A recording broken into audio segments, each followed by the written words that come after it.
Vivaha, the Chennai Silks. தமிழக முதல்ல சூறாவளி சுற்றுப்பயணம் போயிட்டு வந்திருக்கீங்க. உங்களுடைய கள நிலவரம் எப்படி இருக்கு? உங்களுடைய வெற்றி வாய்ப்பு எப்படி இருக்கு? வெற்றி வாய்ப்பு யார் கையில இருக்கு? யார் கையில யாரோட வெற்றி இருக்கு? எல்லாரோட வெற்றியும் மக்கள் கையில தான் இருக்கு. அவங்கதான் முடிவெடுக்கணும். எங்ககிட்ட இருக்கிறது உயர்ந்த கோட்பாடு, கொள்கை, கருத்து. நாங்க ஆட்சிக்கு வந்தா எப்படி இந்த நாட்டை எப்படி ஆடும், எப்படி கொண்டு போவோம், அதையே மக்களுக்குள்ள சொல்றோம். அது ஒரு பெரிய எழுச்சியாக உருவாங்கப்படுது. மக்கள்கிட்ட, வெகுவான மக்கள்கிட்ட அது போய் சேருது. அது பெரிய மாறுதல் வரும்னு நான் நம்புறேன், உறுதியா நம்புறேன். மே 4ஆம் தேதி தெரியுமில்ல. என்னென்ன சவால்களை நீங்க எதிர்கொண்டு வந்திருக்கீங்க?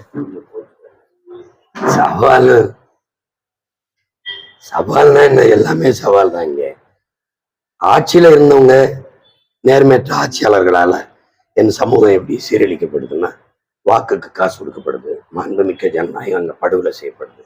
வாக்குக்கு காசு கொடுக்குற இடத்துல முதலீட்டாளனின் லாப தேவை பிறந்து மக்கள் சேவை செத்து போயிருது.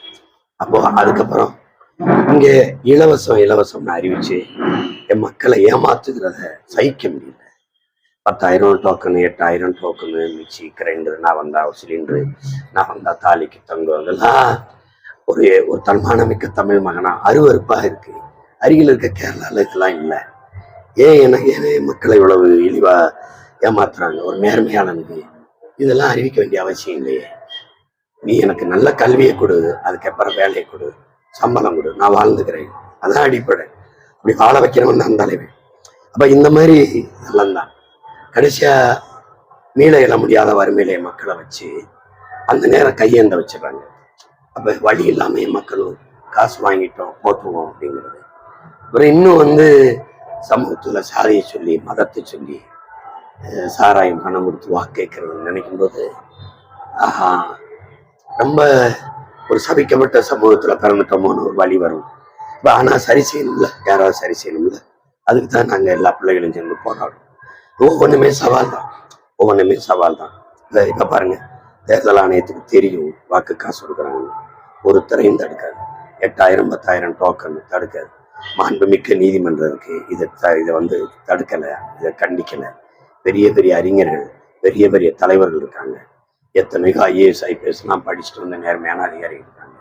ஒன்றும் செய்ய முடியல. அதெல்லாம் சகித்துக்கிறாங்க. அறிவை போதிக்கிற ஆசிரியர் பெருமக்கள் நிறைந்திருக்கிறாங்க. என்ன செய்ய முடியுது? இது ஒரு குற்றம். சகித்துக்கிறாங்க. அப்ப எல்லாத்தையும் தாண்டி ஒரு மாற்றத்தை ஏற்படுத்தணும்னா ஒவ்வொரு காலடி தடமும் சவால் தான். உங்களுக்கு புரியுது நினைக்கிறேன். தொகுதி மறுசீரமைப்பு சட்ட மசோதா தோல்வி அடைஞ்சிருக்குது. அதோடைய தீமைகள் என்ன? தோல்வி அடைஞ்சதை பத்தி நீங்க என்ன பாக்குறீங்க?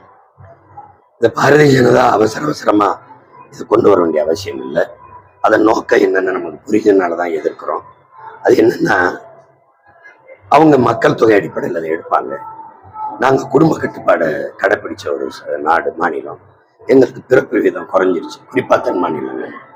அப்ப அவங்க உத்தரப்பிரதேசம் மாதிரி இடங்கள்ல நிறைய மக்கள் பெரிய இது. அப்ப தொகுதியை சீரமைக்கும் போது அவங்களுக்கு வேண்டிய பதவி ஏற்க 400 MP 450 பேர் வச்சுக்கிறது. ஒரு சட்டத்தை நிறைவேற்ற வேண்டிய ஆதாரம், ஒரு மசோதாவை நிறைவேற்ற வேண்டிய ஆதாரம் இல்லை. வட இந்திய தாய்மொழியா கொண்ட வட மாநிலத்தவர்கிட்ட கிடைச்சிரும்னா எங்களுக்கான உரிமை, எங்களுக்கான எதுவுமே நலத்திட்டம் எதுவுமே வராது. ரெண்டாவது, இப்ப நான் டெல்லிக்கு போனா என்னைய சவுத் இந்தியன்பா, அவன் நார்த் இந்தியன்பா. அப்ப 2 பிளவா பிரியும்.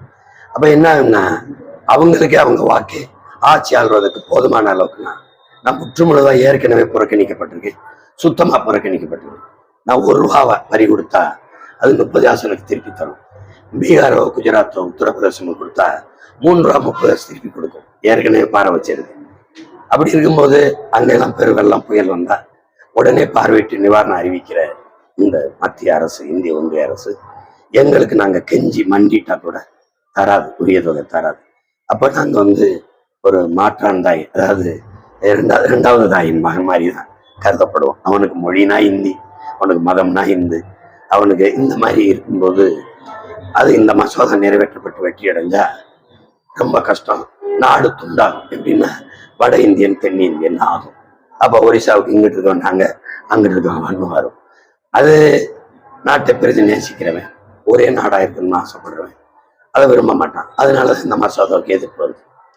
திருமதி பிரேமலதா விஜயகாந்த் நேற்று பேசியிருக்காங்க. பாலியல் கொடுமை, மற்றபடி கஞ்சா விற்பனை, இதை தவிர இந்த ஆட்சியில வந்து வேற என்ன தவறு நடந்திருக்கு அப்படின்ற ஒரு இதை கேட்டிருக்காங்க. அவங்க இயல்பா அன்னி வந்து யதார்த்தமா அவங்க மேல எனக்கு மதிப்பு உண்டு. எப்பவுமே அவங்க யதார்த்தமா சொன்னதா சொல்லியிருக்காங்க. ஆனா மிகச்சரியா உண்மையை சொல்லியிருக்கிறாங்க. அவங்க கிட்ட இல்ல, பக்கத்துல இருக்க முதல்வர்கிட்ட, நாட்டு மக்கள்கிட்ட கேட்கிறேன். பாலியல் கொடுமை, போதை, கஞ்சா கலாச்சாரம், இந்த போதை கலாச்சாரம் ஒரு சமூக சீர்கெடுக்கிறதுக்கு 2 பத்தாதா? இந்த பாலியல் வன்கொடுமை 2 வயசு பிள்ளைல இருந்து 60 வயசு அம்மா தினம் அந்த கற்பழிப்பு எதனால வருதுன்னா நிறைந்த போதையில. அப்ப அந்த குற்றத்துக்கு கருவறை எங்க இருக்குன்னா போதையில. திரவ போதை, திடப்போதை. அதை வச்சுக்கிட்டு சட்டம் ஒழுங்குங்கிறதும் பெண்களுக்கு பாதுகாப்புங்கிறதும் அவங்களே சொல்றாங்க பாருங்க. இதை தவிர வேற என்ன குற்றம் சொல்லணும், அதை தவிர வேற என்ன குற்றம் வேணும் உங்களுக்கு? அப்ப கொடுமையான ஆட்சி ஆயிடுச்சு. அது கொடுமையான ஆட்சி ஆயிடுச்சு. தண்ணீரை கொடுக்க முடியல, கஷ்டப்படுறாரு, போராடுறாரு, குற்றச்சாட்டா இருக்கு மக்கள். சரி, தடையற்ற மின்சாரம் தர முடியல அப்படின்னா சரி. இது வந்து ஒரு காவலன், ஒரு நாட்டின் தலைவன் கொடுக்க வேண்டியதே வந்து பெண்களுக்குரிய பாதுகாப்பு. இந்த கொலை கொள்ள இதுல இருந்து நடுச்சாலையில இப்ப நீங்க 2 பேர் எடுத்து வீட்டுக்கு போயிருவீங்கன்னு உங்களால உறுதியா சொல்ல முடியுமா? வீதியில இப்ப நான் வீட்டுக்கு போவேன், ஏன்னா எந்த நேரம் யாரு அப்படி இருக்கு. இருக்கும்போது கொலை செய்யற செயல ஈடுபடணும் பார்த்தா 18-20 வயசுக்குள்ள இருக்காங்க. அப்ப அந்த மனநிலை நெஞ்சாகிற காரணம் போதைதான்.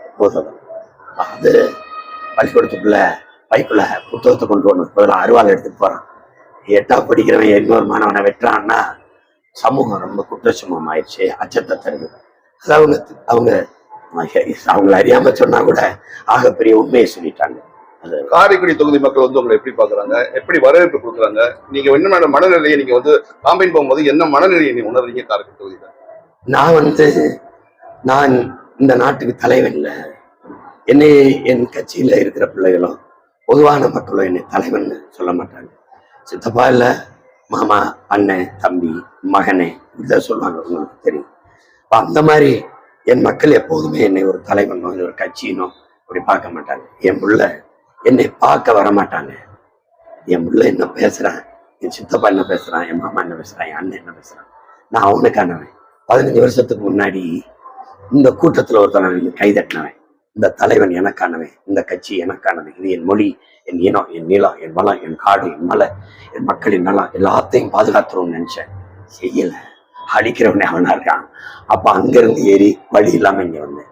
அதனால நான் வந்து ஒரு தொகுதிக்கானவன் இல்லை, ஒட்டுமொத்த நாட்டுக்கானவ, உலகம் முறை இருக்க தமிழ் மக்களினுடைய செல்ல மகன் நான்.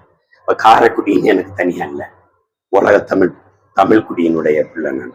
அதனால என்ற நீங்களே கேட்பீங்க, காரைக்குடி பிரச்சனைகளுக்கு என்ன தீர்வு வச்சிருக்கீங்கன்னு. அப்போ இத்தனை வருஷம் அமைச்சரா இருந்து, மத்தியில எம்பியா இருந்து, இங்க சட்டமன்ற உறுப்பினரா இருந்து